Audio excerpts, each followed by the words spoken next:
Respiratory system introduction. The respiratory system is prone to injury due to constant exposure to countless microbes, particles, fibers, and toxic gases and vapor present in the air. Vulnerability of system to airborne यानी कि aerogenous injury is mainly due to vast area of contact, that is interface between the respiratory system and the inspired air, the large volume of air passing continuously into the lungs, and third, the high concentration of harmful substances that may be present in the air, such as microbes like viruses, bacteria, fungi, animal products like dander, feather, mites, toxic gases like ammonia, hydrogen sulfide, and sulfur dioxide, and chemicals like herbicides, asbestos, nickel, and lead. For example, in humans, the surface of the respiratory tract is about 200 square meter, roughly the area of a tennis court, and each day the lungs are exposed to around 10,000 liters of air. The surface of the horse lung is estimated to be around 2,000 square meter. Lungs are also susceptible to hematogenously borne microbes, toxins, and emboli. There is no surprising since the pulmonary capillary bed is the largest in the human body with a surface area of 70 meter square in an adult human. This area is equal to 2400 km of capillaries with 1 ml of blood occupying up to 16 km of capillary bed. Now comes to the structure and function of bronchioles. The structure of bronchioles differ both from that of the largest bronchi and the alveolus. The bronchiolar surface is covered with the cilia, which are surrounded by a water protein layer, rich layer that is rich in lysozyme and immunoglobulins. However, like alveoli, their surface layer contain no surfactant, that is discussed later, and like bronchi, no mucus. In fact, bronchioles have no mucus secreting goblet cell, but in their place they have other type of secretory cell, mainly the sclera cells. These cells are functionally important in two ways. First, they are actively metabolic and play an important role in detoxification of foreign substances. इसको हम कहते हैं xenobiotics. This is similar to role of the hepatocytes plays as in liver. Second, they give rise to ciliated epithelial and other cells. The epithelial lining of the bronchioles is extremely susceptible to injury, particularly to that caused by some respiratory viruses, that is the parainfluenza 3, adenoviruses, and oxidant gases, that is the nitrogen dioxide, sulfur dioxide, and toxic substances like 3-methylindole.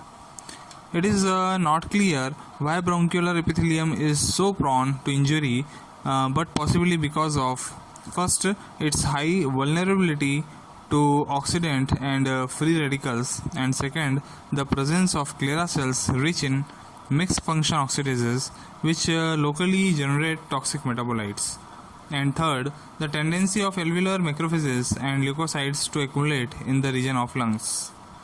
If the injury becomes reversible, ciliated cells generate and exfoliate into the lumen, leaves a denuded basement membrane. Repair in the bronchioles is similar to that in the tracheal and nasal mucosa, but is less effective. Normally, the accumulated phagocytic cells remove exudate and cell debris from lumen. Thus, the basement membrane is prepared to be repopulated with new cells originating from rapidly dividing sclera cells. After several days, these cells differentiate into normal ciliated cells. In severe injury, exudate cannot be removed from the basement membrane of bronchioles. The exudate become infiltrated by fibroblasts. These form small masses of fibrovascular tissue. They eventually becomes covered by ciliated cells.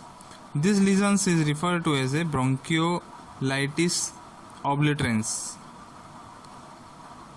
However, if the injury is mild but persistent, goblet cells normally absent in the bronchioles proliferate from basal cells. This results in goblet cell metaplasia and cause a change in the property of bronchiolar secretions. The normal serous fluid released by sclera cells become a thick and sticky material when mucus produced by goblet cells is added. Due to the increased adhesiveness of the mucus, the secretions cannot be removed effectively by ciliary action. This leads to plugging and obstruction of distal airway. This condition is grouped as chronic obstructive pulmonary disease. Under such conditions, cough is required to clear mucus from the obstructed bronchioles. Further, complication could be pulmonary emphysema and atelectasis, depending on the extent of the bronchial obstruction. These two abnormalities are present in the chronic obstructive pulmonary disease, that is the COPD of horses. Now comes to the structure of alveoli. The alveoli have an extremely delicate structure and are therefore very prone to injury once defense mechanisms are damaged. The alveolus has a thin, three-layered wall composed of vascular endothelium, alveolar interstitium, that is the basement membrane, and alveolar epithelium, that is the pneumocytes. These three layers of the cells constitute air-blood barrier. The epithelial side of the alveolus is lined by two types of epithelial cell, that is the type 1st and type 2nd pneumocytes. Type 1st pneumocytes are also known as membranous pneumocytes, covered 95% of alveolar surface. These cells are arranged by a very delicate continuous membrane on the alveolar surface. Type 1st pneumocytes are particularly susceptible to harmful agents. Injury to type 1st pneumocytes cause their swelling and vacuolation. When damage becomes irreversible, type 1st cells detach. This results in denudation of basement membrane and increased alveolar permeability. Alveolar repair is possible as long as the basement membrane remains intact and lesions are not complicated by further injury or infection.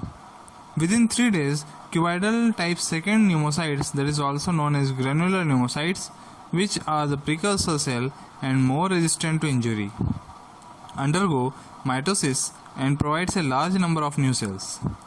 This new cell line, that is the cover the denuded alveolar basement membrane and finally differentiate in type 1st pneumocytes. When alveolar injury is diffuse, proliferation of type 2nd pneumocytes become so striking that the microscopic appearance of alveolus resemble that of a gland or fetal lungs. The lesion has been called as epithelialization or fetalization. In uncomplicated cases, type 2nd pneumocytes finally differentiate into type 1st pneumocytes. This completes the last stage of alveolar repair. Type 1st pneumocytes are one of the three structural components of the air-blood barrier, that is endothelium basement membrane pneumocytes. Therefore, when these epithelial cells are damaged, there is an increase in alveolar permeability and the transient leakage of plasma fluid, protein and fibrin into the alveolar lumen.